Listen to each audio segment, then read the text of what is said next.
कभी किसी ने कहा कि वहां तंत्र विद्या से इंसान को अदृश्य बना दिया जाता है। किसी ने कहा मंदिर के गर्भगृह में प्रवेश करते ही साधक की आत्मा शरीर से बाहर निकल जाती है। और किसी ने तो ये तक कहा कि जो एक बार सच को देख ले वो दोबारा सामान्य जीवन जी ही नहीं पाता। भारत के उत्तर पूर्व में ब्रह्मपुत्र की लहरों से घिरे नीलांचल पर्वत पर छुपा है एक रहस्यमय मंदिर जो इतना गहरा, इतना प्राचीन है कि आज भी वैज्ञानिक, इतिहासकार और साधु सब इसके आगे नतमस्तक हैं। ये कहानी है कामाख्या मंदिर की, जो भारत का सबसे रहस्यमय, सबसे शक्तिशाली और सबसे खतरनाक शक्तिपीठ है। लेकिन ये सिर्फ एक मंदिर नहीं है, ये एक ऐसा तांत्रिक ऊर्जा केंद्र है जहां आज भी खुलेआम बलि दी जाती है, जहां अमावस्या की रातें मौत से बात करने वालों की होती हैं, जहां दीवारों के पीछे क्या होता है इसका जवाब आज तक किसी वैज्ञानिक के पास नहीं है। आपने मंदिर देखे होंगे, पूजा, भजन, घंटी, शंख और आरती देखी होगी, लेकिन कामाख्या में ये सब कुछ उल्टा है। यहां कोई मूर्ति नहीं, यहां देवी के शरीर का सबसे रहस्यमय अंग पूजा जाता है। हाँ, वही अंग जो जीवन देता है, लेकिन जिसके नाम से समाज नजरें चुरा लेता है। और ये सब कुछ होता है सिर्फ एक लाल धागे की आड़ में।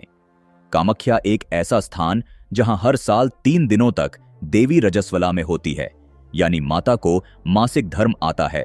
और इतना ही नहीं, इस दौरान आसपास की नदी और तालाब का रंग भी खून की तरह लाल हो जाता है। और सबसे चौंका देने वाला सवाल यह है कि क्या आज भी यहां पर इंसानों की बलि दी जाती है? आखिर ऐसी कौन सी वजह है जिसकी वजह से यहां पर मंदिर के खपाट खुलने से पहले हर दिन एक पशु की बलि दी जाती है? कहते हैं अगर किसी को काली विद्या सीखनी हो तो वो या तो श्मशान जाए या कामाख्या।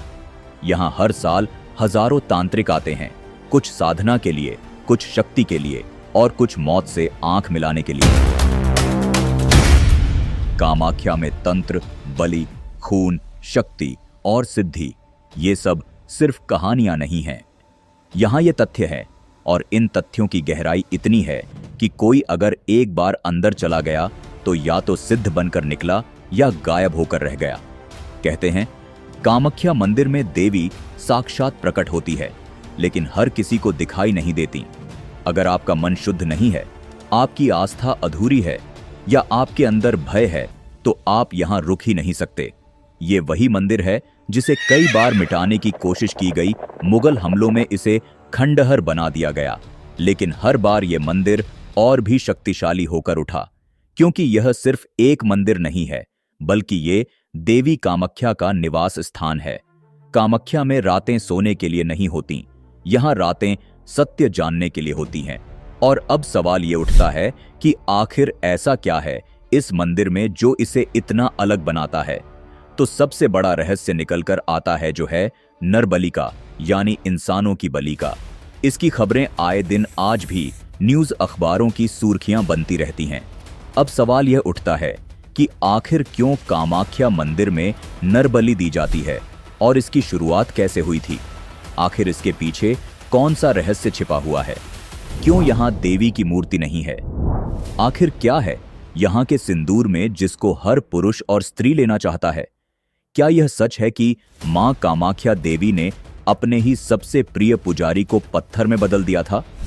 और ऐसा कौन सा श्राप दिया था मां कामाख्या ने असम के कोज राजवंश को, जिसके डर के कारण आज भी इस वंश के लोग नीलांचल पर्वत के आसपास भी नहीं भटकते?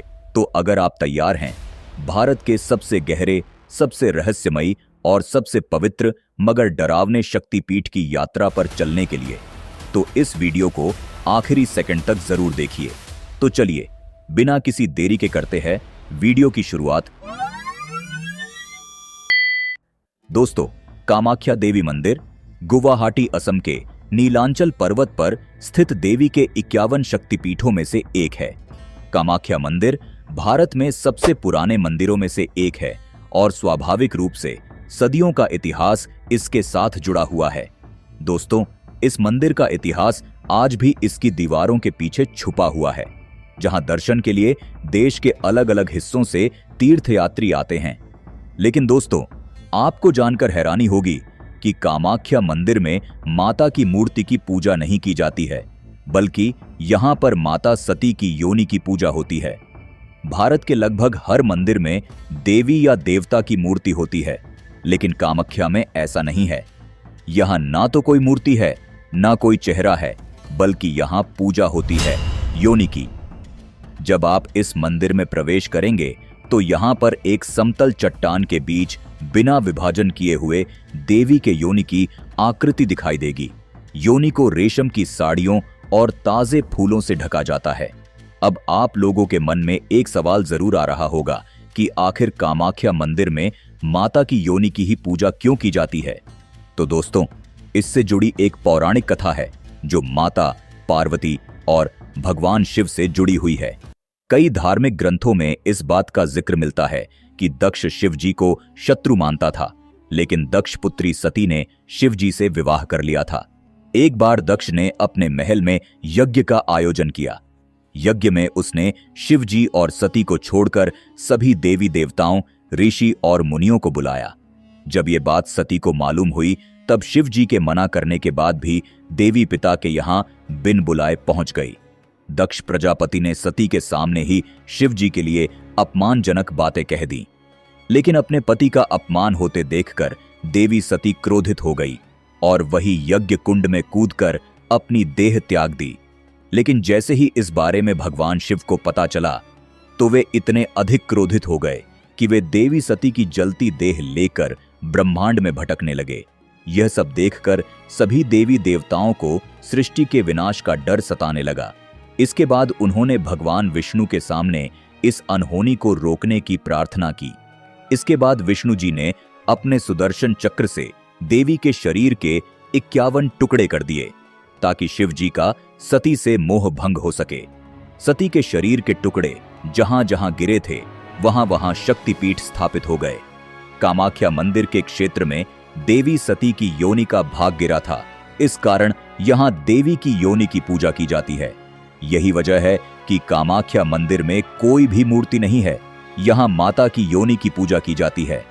कामाख्या मंदिर 3 भागों में बना है। इसका पहला भाग सबसे बड़ा है, जहां पर हर शख्स को जाने नहीं दिया जाता है। दूसरे भाग में माता के दर्शन होते हैं, जहां एक पत्थर से हर समय पानी निकलता है। जब माता को मासिक धर्म आता है, तब साल में 3 बार इस पत्थर से खून की धारा निकलती है, जिससे आसपास की नदी और तालाब का रंग भी लाल हो जाता है।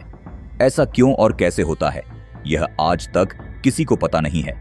इसके अलावा यहाँ पर एक प्राकृतिक झरना भी मौजूद है, जिसे हेमकुंड के नाम से जाना जाता है, और इसी झरने के चलते यह जगह हमेशा गीली रहती है। इस झरने के जल को काफी गुणकारी और शक्तिशाली माना जाता है। ऐसा माना जाता है कि इस जल के नियमित सेवन से आप हर बीमारी से छुटकारा पा सकते हैं। अंबुबाची मेले से जुड़ा रहस्य। हर साल जून की तपती गर्मी में असम के नीलाचल पर्वत पर एक अजीब सा सन्नाटा पसर जाता है। योनि को सफेद कपड़े से ढक दिया जाता है और मंदिर के कपाट 3 दिनों के लिए बंद कर दिए जाते हैं। ना कोई पूजा और ना ही घंटियों की आवाज। आप लोग यह बात सुनकर काफी चौंक गए होंगे, लेकिन आपकी जानकारी के लिए बता दें कि हर साल जून में जब बरसात की पहली बूंद गिरती है, तब कामाख्या मंदिर के पट बंद हो जाते हैं। जिस तरह उत्तर भारत में कुंभ महापर्व का महत्व होता है, उसी तरह उससे भी बढ़कर कामाख्या के अंबुबाची पर्व का महत्व होता है। अक्सर आपने देखा होगा कि बाकी मंदिरों में मासिक धर्म के दौरान स्त्रियां पूजा पाठ करने के लिए नहीं जाती हैं, लेकिन कामाख्या मंदिर में मासिक धर्म के समय भी महिलाओं को पूजा पाठ करने की इजाजत होती है। ऐसा इसलिए क्योंकि खुद माता को भी मासिक धर्म आता है, और अंबुबाची मेला असल में मां के रजस्वला होने का ही उत्सव है। हर साल आषाढ़ महीने की 9वीं तिथि से शुरू होकर 3 दिन तक देवी विश्राम करती है। इन दिनों न कोई पूजा होती है, न कोई धार्मिक अनुष्ठान, और तांत्रिक भी इस समय अपनी साधना को रोक देते हैं। लोगों की मान्यता है कि जैसे एक स्त्री मासिक धर्म के दौरान शरीर की शुद्धि करती है, वैसे ही देवी धरती को शुद्ध करती है। इन दिनों खेती, विवाह, यज्ञ सब कुछ रोक दिया जाता है। मंदिर के पुजारी बताते हैं कि जब मंदिर बंद होता है, तब मां की गुफा से लाल रंग का पानी निकलता है। विज्ञान इसे पहाड़ की मिट्टी और जल का प्रभाव मानता है, लेकिन भक्त इसे मां की शक्ति का प्रतीक मानते हैं। फिर 3 दिन बाद मंदिर के पट फिर से खुलते हैं। इसे निर्मल वासर कहा जाता है, और जिस सफेद कपड़े से योनि को ढका गया था, अब वह सफेद नहीं रहता बल्कि रक्त से लाल हो जाता है। लेकिन सबसे खास बात यह है कि भक्तों को यहाँ प्रसाद के रूप में यही लाल कपड़ा दिया जाता है। यह वही कपड़ा होता है जिसे मां की योनि पर चढ़ाया जाता है, और माना जाता है कि उसमें मां की शक्ति बसती है। पुजारी बिल्कुल सफेद कपड़ा रजस्वला के दौरान माता पर चढ़ाते हैं, और 4 दिन के बाद वह कपड़ा बिल्कुल लाल हो जाता है, जिसको सभी श्रद्धालुओं में बांट दिया जाता है। लोग इस कपड़े को तावीज की तरह संभाल कर रखते हैं, क्योंकि लोगों का मानना है कि यह कपड़ा उन्हें बीमारी, बुरी नजर, तंत्र बाधा से बचाकर रखता है। ऐसा बताया जाता है कि 3 दिनों तक जब मां कामाख्या रजस्वला में होती है, तब ब्रह्मपुत्र नदी का पानी भी लाल रंग का हो जाता है, और जैसे ही माता की रजस्वला समाप्त होती है, उसके तुरंत बाद पानी अपने आप सामान्य अवस्था में परिवर्तित हो जाता है। यहाँ का अंबुबाची मेला एक आम धार्मिक उत्सव नहीं है, यह तांत्रिकों का कुंभ कहा जाता है। देश भर से हजारों साधक, अघोरी, तांत्रिक और सिद्ध पुरुष यहाँ साधना के लिए जुटते हैं। कहा जाता है कि इस मेले में कई ऐसे लोग आते हैं जो 12 सालों तक गुफाओं में रहकर साधना करते हैं, और फिर अंबुबाची मेले के समय ही बाहर निकलते हैं। रात को इस मंदिर के आसपास के कुछ क्षेत्रों में आम लोगों का जाना मना है, क्योंकि वहां तंत्र क्रियाएं चलती हैं। अंबुबाची मेला वह समय है जो यह संकेत देता है कि हमारी धरती, हमारी देवी और हमारी नारी तीनों को सम्मान देना जरूरी है। ये मेला एक ऐसा त्योहार है जो प्रकृति के स्त्री स्वरूप को स्वीकार करता है, जहां मासिक धर्म को छिपाने की नहीं बल्कि मनाने की परंपरा है। गुप्त साधनाओं से जुड़ा रहस्य। दोस्तों, कामाख्या न केवल शक्ति का प्रतीक है, बल्कि यह तंत्र की राजधानी भी मानी जाती है। कहते हैं, तंत्र साधना की सबसे गुप्त विधियां यहीं प्राप्त होती हैं। यहाँ की गुप्त सुरंगों में आज भी कुछ ऐसे अनुष्ठान होते हैं जिनकी जानकारी बहुत ही कम साधकों को होती है। मंदिर परिसर में 10 महाविद्याओं के भी मंदिर हैं, जैसे कि काली, तारा, षोडशी, भुवनेश्वरी, भैरवी, छिन्नमस्ता, धूमावती, बगलामुखी, मातंगी और कमला। हर महाविद्या एक विशेष तांत्रिक शक्ति की अधिष्ठात्री मानी जाती है। कुछ मान्यताएं बताती हैं कि मंदिर के गर्भगृह के नीचे एक सुरंग है जो ब्रह्मपुत्र नदी तक जाती है। यह सुरंग अब सील कर दी गई है, लेकिन पुराने साधकों का मानना है कि यहीं पर महान तांत्रिक साधनाएं होती थीं। कामाख्या मंदिर के नीचे आज ऐसी बहुत सारी गुफाएं बताई जाती है, जिन गुफाओं में अघोरी तांत्रिक वर्षों तक साधना करते हैं। कई तो ऐसे भी होते हैं जो जिंदा समाधि लेकर वहीं वर्षों तक ध्यान में लीन रहते हैं। मंदिर के पीछे की ओर एक गुप्त स्थान है जिसे काली पाठर कहा जाता है। यहां रात में सिर्फ विशेष तांत्रिकों को साधना की अनुमति है। अघोरी मानते हैं कि मां कामाख्या स्वयं तंत्र में सिद्ध करने वाली है। यहां साधना करने वाला तांत्रिक मृत्यु को जीत सकता है, कामना से छुटकारा पा सकता है। कामाख्या सिर्फ एक मंदिर नहीं, यह एक संपूर्ण तंत्र क्षेत्र है। यहां कुछ साधनाएं मांस, मदिरा, मंत्र, मुद्रा और मैथुन के साथ की जाती हैं, जिसे पंचमकार कहा जाता है। लेकिन ये केवल उन्हीं को मान्य है जो पूर्ण ब्रह्मचर्य, संयम और दीक्षा में सिद्ध होते हैं। ये क्रियाएं आज भी छुपकर विशेष तिथियों पर होती हैं।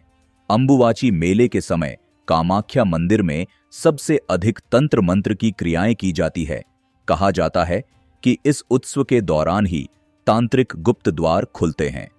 बहुत से तांत्रिक इन दिनों में पंच तत्वों में प्रवेश की साधना करते हैं, यानी धरती, जल, अग्नि, वायु और आकाश में खुद को विलीन करने की।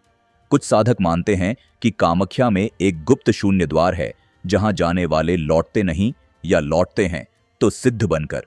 ऐसी ही कहानी है असम के पास एक गांव में रहने वाले तांत्रिक विश्वनाथ बाबा की है। कहते हैं कि विश्वनाथ बाबा ने 12 साल तक एकांत साधना की, ना कपड़े, ना घर, ना बोलचाल, सिर्फ मां कामाख्या के गुप्त मंत्रों से साधना की। अंबुबाची की रात वे मंदिर के नीचे की गुफा में चले गए। लोगों ने देखा कि वो 3 दिन बाद लौटे, लेकिन उनका चेहरा पूरी तरह से बदल चुका था और एक अलग सी चमक चेहरे पर दिखाई दे रही थी। उनकी आंखें रात में चमकती थीं। वो बिना देखे लोगों का भविष्य बता सकते थे। कहते हैं, मां कामाख्या ने उन्हें सिद्धि दी थी, लेकिन बदले में उनकी आवाज छीन ली थी। पुजारियों से जुड़ा रहस्य। कामाख्या मंदिर में जो लोग पूजा करते हैं वे सामान्य पुजारी नहीं होते हैं। ये तांत्रिक पुजारी होते हैं जो काली साधना और मंत्र क्रियाओं में माहिर होते हैं। ये लोग देवी के भीषण रूप की पूजा करते हैं। कामाख्या मंदिर में जो पुजारी होते हैं उनको बचपन में ही चुन लिया जाता है और उन्हें गुप्त आश्रमों या जंगलों में तांत्रिक दीक्षा दी जाती है। इस दीक्षा में उन्हें भूत प्रेत, देवी की 10 महाविद्याओं और तंत्र ग्रंथों की पढ़ाई कराई जाती है। सबसे हैरान करने वाली बात तो यह है कि आम लोग इनके अनुष्ठानों को देख भी नहीं सकते हैं। अंबुबाची के दौरान जब देवी रजस्वला होती है, तब सिर्फ पुजारी जानते हैं कि गर्भगृह में क्या होता है। इस दौरान वो 3 दिन तक बाहर नहीं निकलते, ना किसी से बात करते हैं। ये पुजारी लोगों से घुलते मिलते नहीं, वे खुद को शुद्ध और ऊर्जावान बनाए रखने के लिए स्त्री संपर्क, भोजन, सामान्य बातचीत से दूरी रहते हैं। कहा जाता है कि जिन पुजारियों ने महासाधना की होती है, उनकी मृत्यु के बाद भी उनकी आत्मा मंदिर में रहती है और तांत्रिक सुरक्षा करती है। अधूरी सीढ़ियों से जुड़ा रहस्य। इस मंदिर के पास मौजूद सीढ़ियां अधूरी हैं, जो आज भी लोगों के लिए किसी रहस्य से कम नहीं है। इसके पीछे भी एक कथा मौजूद है। कहा जाता है कि एक नरका नाम का राक्षस हुआ करता था, जो बहुत ही शक्तिशाली था। पहले तो वह भी देवी कामाख्या का बहुत बड़ा भक्त हुआ करता था, लेकिन अपने अहंकार में चूर होकर वह एक रात नीलांचल पर्वत की पहाड़ी पर कामाख्या मंदिर पहुंचा और गरजते हुए उसने मां कामाख्या से शादी का प्रस्ताव रखा। तब मंदिर के अंदर से कोमल लेकिन तलवार की तरह तीखी आवाज आई। कामाख्या देवी ने नरका से कहा कि अगर वह एक ही रात में नीलांचल पर्वत से मंदिर तक सीढ़ियां बना देगा तो ही वह उससे विवाह करेंगी। नरका ने देवी की बात मान ली और सीढ़ियां बनाने लगा। हजारों राक्षसों और मायावी शक्तियों की मदद से वो तेजी से सीढ़ियां बनवाने लगा। देखते ही देखते पहाड़ की चोटी तक पहुंचने वाली करीब 1500 सीढ़ियां बन गईं। देवी को लगा कि नरका इस कार्य को पूरा कर लेगा, इसलिए उन्होंने एक तरकीब निकाली। उन्होंने एक कौवे को मुर्गा बनाकर उसे भोर से पहले ही बांग देने को कहा। जैसे ही मुर्गे ने बांग दी तो नरका को लगा कि वह शर्त पूरी नहीं कर पाया है और उसने काम रोक दिया। परंतु जब उसे हकीकत का पता चला तो वह उस मुर्गे को मारने दौड़ा और उसकी बलि दे दी। जिस स्थान पर मुर्गे की बलि दी गई उसे कुकुराक्ता नाम से जाना जाता है। ये सीढ़ियां आज भी हैं, जंगलों के बीच, खंडहर जैसी स्थिति में। किसी ने कोशिश की उन्हें फिर से पूरा किया जाए, लेकिन हर बार कुछ न कुछ अनहोनी हो जाती है। कई लोग रास्ता भटक जाते हैं। कईयों ने तो वहां अजीब आवाजें सुनने की भी बात कही है। लोग कहते हैं कि ये सीढ़ियां अधूरी इसलिए हैं क्योंकि देवी ने खुद चाहा था कि कोई भी उस पवित्र शक्ति तक गलत इरादों से न पहुंचे। भैरव के दर्शन के बिना अधूरी है कामाख्या यात्रा। कामाख्या एक तांत्रिक पीठ है और तंत्र में बिना भैरव की कृपा के कोई भी तांत्रिक साधना सफल नहीं मानी जाती। भैरव को द्वारपाल भी माना जाता है। बिना उनकी अनुमति के कोई भी साधक गर्भगृह की शक्ति को नहीं समझ सकता। कामाख्या मंदिर से कुछ दूरी पर उमानंद भैरव का मंदिर है। उमानंद भैरव ही इस शक्तिपीठ के भैरव हैं। यह मंदिर ब्रह्मपुत्र नदी के बीच में है। कहा जाता है कि इनके दर्शन के बिना कामाख्या देवी की यात्रा अधूरी मानी जाती है। बलि से जुड़ा रहस्य। दोस्तों, कामाख्या मंदिर कोई साधारण शक्तिपीठ नहीं है। यह विश्व का प्रमुख तांत्रिक केंद्र है। मान्यता है कि देवी कामाख्या को खून चढ़ाने से वह साधक की इच्छा जल्दी स्वीकार करती है। इसी वजह से यहां बलि की परंपरा शुरू हुई थी। वैसे पुराणों में बताया गया है कि कामाख्या में नरकासुर की मृत्यु के बाद नरबलि की प्रथा शुरू हुई थी। जैसा कि हमने आपको बताया था कि नरकासुर ने कामाख्या देवी से विवाह करने का प्रस्ताव रखा था, लेकिन माता ने उसके सामने एक रात में सीढ़ियां बनाने की शर्त रखी थी, लेकिन नरकासुर अपनी शर्त को पूरा नहीं कर पाया था। नरकासुर को कामाख्या देवी ने छल से परास्त किया था। जब इस बात का पता उसे चला तो उसने कन्याओं का अपहरण करना शुरू कर दिया। लगभग उसने 16,000 कन्याओं का अपहरण कर लिया था, जिसके बाद माता कामाख्या ने श्री कृष्ण से नरकासुर का वध करने की प्रार्थना की। इसके बाद भगवान श्री कृष्ण ने नरकासुर का वध कर 16,000 स्त्रियों को आजाद करवा लिया। नरकासुर का वध कामाख्या क्षेत्र में ही हुआ था। बस यही से कहानी एक नया मोड़ लेती है। नरकासुर की मृत्यु के बाद उसके कुछ अनुयायी और तांत्रिकों ने यह विश्वास किया कि देवी कामाख्या को प्रसन्न करने के लिए मानव बलि सबसे शक्तिशाली साधना है। कहा जाता है कि नरकासुर के अनुयायियों ने उसकी मृत्यु के पश्चात प्रतिवर्ष एक व्यक्ति की बलि देकर देवी से मुक्ति, शक्ति और सिद्धि की प्रार्थना शुरू कर दी। इसी से नरबलि की परंपरा की शुरुआत हुई, जिसके बाद प्राचीन असम में खासकर अहोम राजाओं के शासनकाल में कामाख्या मंदिर में इंसानों की बलि दी जाती थी। ये बलि खास तौर पर राजनीतिक या युद्धकालीन कामनाओं की सिद्धि के लिए होती थी। तांत्रिक अनुष्ठानों के दौरान बलि देना मां को प्रसन्न करने का माध्यम माना जाने लगा। लेकिन वर्तमान समय में कामाख्या के अंदर इंसानों की बलि पर कानूनी रोक लगाई गई है, लेकिन बकरों और कबूतरों की बलि आज भी यहां दी जाती है। खासकर अंबुवाची मेले और नवरात्रि जैसे अवसरों पर यहां बलि दी जाती है।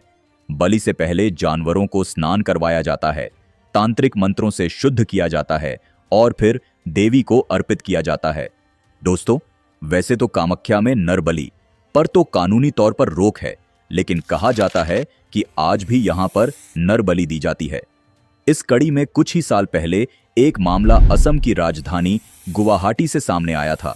यहां एक महिला के साथ बलि चढ़ाने के आरोप में पुलिस ने 5 लोगों को गिरफ्तार किया था।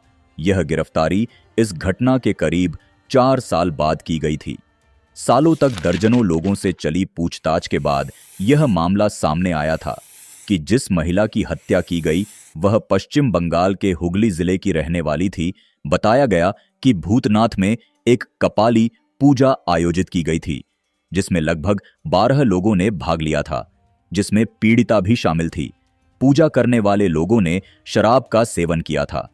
पीड़िता को भी शराब पिलाई गई थी। इसके बाद उन्होंने कामाख्या के श्मशान घाट का दौरा किया और मानव बलि के नाम पर पीड़िता का सिर काट दिया। असम में इससे पहले भी कथित नरबलि के मामले सामने आते रहे हैं। साल 2021 में राज्य के आदिवासी बहुल चाय बागान इलाके में एक तांत्रिक ने 4 साल के एक शिशु की कथित रूप से बलि चढ़ा दी थी। इसमें उस बच्चे के पिता की भी मिली भगत थी। इसी तरह करीब 3 साल पहले 55 साल के एक व्यक्ति की कथित रूप से बलि चढ़ाने के मामले में पुलिस ने 3 महिलाओं समेत 11 लोगों को गिरफ्तार किया था। इसी तरह 2003 में भी स्थानीय लोगों ने एक पुजारी के नरबलि के प्रयास को विफल किया था। दोस्तों, कामाख्या मंदिर से पहले जो बाजार मिलता है वह इसे बाकी मंदिरों या धार्मिक स्थलों से बिल्कुल अलग करता है। पूरे रास्ते आपको जितनी भी प्रसाद की दुकानें नजर नहीं आएगी, उससे ज्यादा टोकरी में बंद कबूतर और अन्य पक्षी दिखाई दे जाएंगे। पूरे बाजार में छोटे बड़े बकरे बकरी मिमियाते हुए दिख जाएंगे। आपको ये जानकर आश्चर्य होगा कि हर दिन जब कामाख्या मंदिर के कपाट खोले जाते हैं तब उससे पहले एक पशु की बलि दी जाती है। इसके बारे में बहुत ही कम लोगों को पता है, क्योंकि बलि गुप्त स्थान पर दी जाती है, जिसके बारे में आम श्रद्धालुओं को पता ही नहीं होता है। वैसे कामाख्या में बलि को लेकर हमेशा से ही विवाद बना रहता है। बलि प्रथा को लेकर लोग 2 गुटों में बैठे हुए हैं। कुछ लोगों का कहना है कि बलि के बिना पूरी तरह से सिद्धि प्राप्त करना संभव नहीं है। वहीं कुछ लोगों का मानना है कि अपने निजी स्वार्थ के लिए किसी बेजुबान की हत्या करना सही नहीं है। वैसे दोस्तों, आपका इस विषय में क्या कहना है? कमेंट बॉक्स में हमें जरूर बताएं। कामाख्या मंदिर में आस्था से जुड़ा रहस्य। कामाख्या मंदिर के पीछे की सबसे बड़ी रहस्यमयी बात यह है कि यह स्थान भक्तों को ऐसा अनुभव कराता है जिसे शब्दों में बयां नहीं किया जा सकता है। मंदिर का वातावरण, इसकी ध्वनि, प्रकाश और यहां होने वाले अनुष्ठान, ये सभी कुछ ऐसे प्रतीत होते हैं मानो कोई अदृश्य शक्ति हर कण में बसी हो। भक्तों का कहना है कि मंदिर में प्रवेश करते ही ऐसा अनुभव होता है जैसे उन्होंने किसी दूसरी दुनिया में कदम रख लिया हो, एक ऐसी दुनिया जहां अदृश्य ऊर्जा, रहस्यमयी अनुभव और अलौकिक अनुभूतियां उन्हें नजर आती है। धार्मिक मान्यता के अनुसार जो भी भक्त अपने जीवन में 3 बार कामाख्या मंदिर के दर्शन के लिए आते हैं, उन्हें सांसारिक बंधन से मुक्ति मिल जाती है। एकमात्र मां कामाख्या महासिद्ध पीठ की एक मान्यता यह भी है कि जो भी कलयुग में इस स्वयंभू सिद्ध पीठ में गंगा मैया का गंगा जल लाकर चढ़ाएगा और उसमें से ही थोड़ा सा जल महानदी ब्रह्मपुत्र में डाल देगा, उसको वाजपेयी यज्ञ का फल मिलेगा। यही कारण है कि हर साल बड़ी संख्या में लोग कामाख्या मंदिर माता के दर्शन करने के लिए पहुंचते हैं। एक बार एक मीडिया चैनल ने एक स्थानीय पुजारी का इंटरव्यू किया, जिसमें उसने बताया कि कई बार रात्रि अनुष्ठान के दौरान देवी का तेज प्रकाश गर्भगृह से बाहर आता है। इस प्रकाश में जाने की अनुमति किसी को नहीं। एक अन्य मान्यता है कि जो व्यक्ति अपने जीवन में भारी संकट से गुजर रहा होता है और वह सच्चे मन से कामाख्या आता है, देवी उसे सपने मार्ग में दिशा दिखाती हैं। यहाँ के पुजारी मानते हैं कि देवी केवल पुजारियों की नहीं, हर श्रद्धालु की गुरु होती है।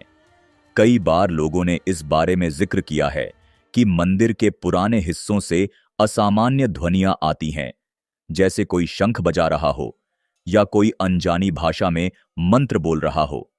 इन अनुभवों की पुष्टि भले वैज्ञानिक न करें, लेकिन स्थानीय समुदाय इन्हें देवी की उपस्थिति का प्रमाण मानते हैं।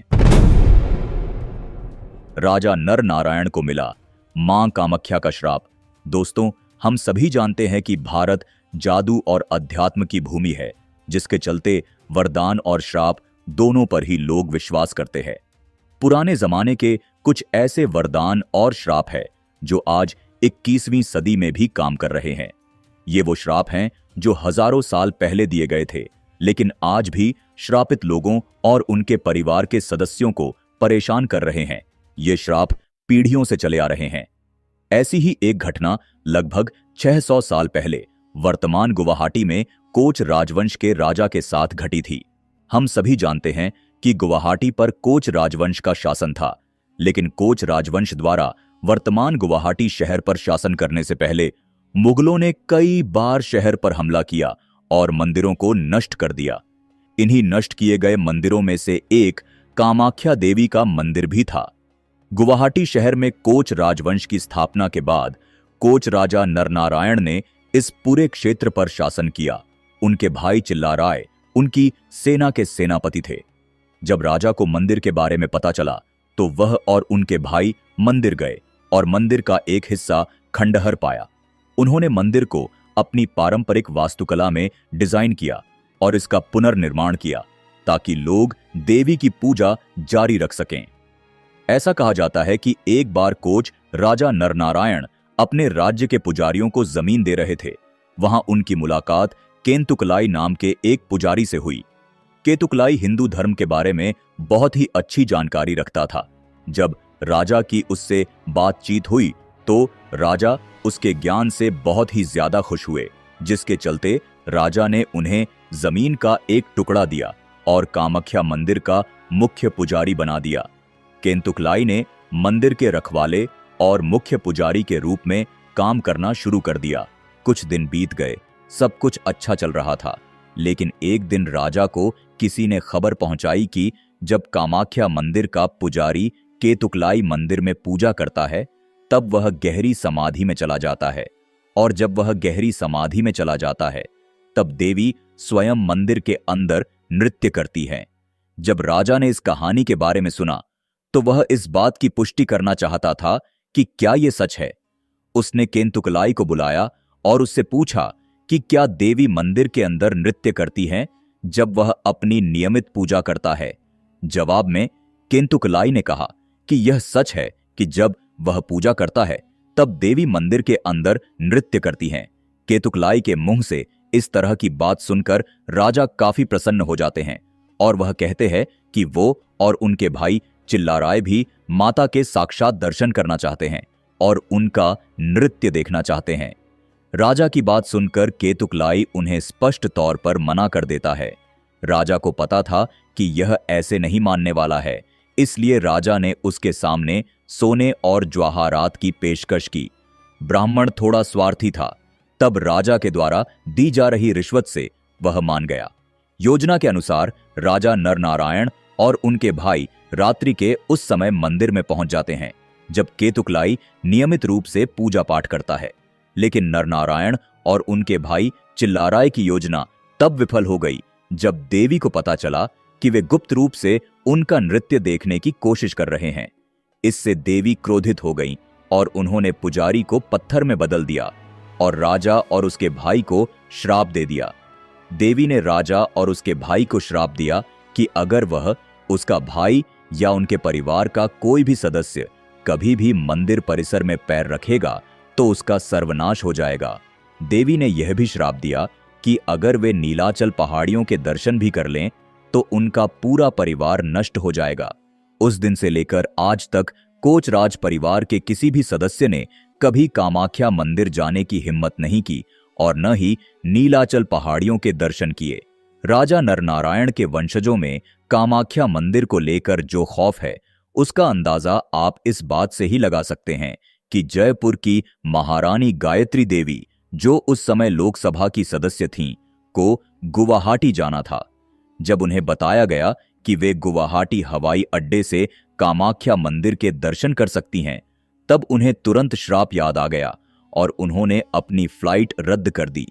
बाद में उन्होंने कलकत्ता हवाई अड्डे से सिलचर हवाई अड्डे के लिए फ्लाइट बुक की और फिर कार से गुवाहाटी पहुंची। महारानी गायत्री देवी राजा नृपेंद्र नारायण की पुत्री थीं। राजा नृपेंद्र नारायण राजा नरनारायण के प्रत्यक्ष वंशज थे। मंदिर की बनावट से जुड़ा रहस्य। कामाख्या देवी मंदिर की छत पगोडनुमा है। अंदर का रास्ता संकरा और गुफाओं जैसा लगता है।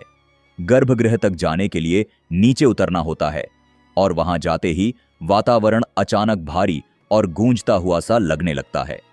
वैज्ञानिक भी मानते हैं कि इस क्षेत्र में कुछ मिस्टिक एनर्जी फील्ड्स हैं, जिसे मापा तो नहीं जा सकता लेकिन महसूस जरूर किया जा सकता है। कुछ वैज्ञानिकों ने यहां के चुंबकीय क्षेत्र का भी परीक्षण किया है। उनके अनुसार यहां कंपास की सुई असामान्य दिशा में घूमती है। वहीं कुछ अध्यात्मविद मानते हैं कि यह स्थान पृथ्वी की एनर्जी का एक पावरफुल पॉइंट है। सिद्ध सिंदूर से जुड़ा रहस्य। दोस्तों, कुछ लोग तो कामाख्या मंदिर सिद्ध सिंदूर के लिए पहुंचते हैं। दरअसल ऐसा माना जाता है कि कामाख्या में किसी सिंदूर को सिद्ध करके उसे अपने माथे पर लगा लेने से जिस भी व्यक्ति को आप पसंद करते हैं, अगर वह आपके माथे पर लगे हुए सिंदूर को देख लेता है तो वह अपने आप ही आपकी तरफ आकर्षित हो जाएगा। ऐसा बताया जाता है कि कामाख्या में सिद्ध सिंदूर की विधि शुक्रवार वाले दिन से प्रारंभ करनी चाहिए, जिसमें लगभग 7 दिन का समय लगता है। इसके बाद 7वें दिन डिब्बे में सिंदूर को निकालकर 11 या 7 बार मंत्र पढ़े तो यह सिंदूर सिद्ध हो जाता है। इस सिंदूर को हथेली में लेकर गंगा जल, केसर, चंदन पाउडर मिलाकर मंत्र का उच्चारण करते हुए माथे पर तिलक लगाने से अभिलाषित देखते ही वशीभूत होने लगता है। कामाख्या मंदिर में जाने के बाद आपको एक मंत्र दिया जाता है। इस मंत्र का प्रयोग कोई भी स्त्री व पुरुष कर सकता है। तो दोस्तों, ये थे कामाख्या मंदिर से जुड़े हुए रहस्य और मंदिर का इतिहास। उम्मीद करते हैं आप लोगों को ये वीडियो पसंद आया होगा। वीडियो के अंत में यही कहेंगे कि कामाख्या मंदिर भारतीय संस्कृति में नारी शक्ति का अनूठा प्रतीक है, जहां एक ओर समाज में स्त्री के शरीर के प्राकृतिक पहलुओं को अक्सर वर्जित या अशुद्ध माना जाता है, वहीं यहां देवी के मासिक धर्म को पवित्र माना जाता है। कामाख्या मंदिर आधुनिक समाज को एक गहरा संदेश देता है कि स्त्री के शरीर में ही ब्रह्मांड का सृजन छिपा है। जहां रजस्वला स्त्री को अशुद्ध माना जाता है, वही कामाख्या देवी की पूजा करना हमें सिखाता है कि हर स्त्री देवी का ही रूप है।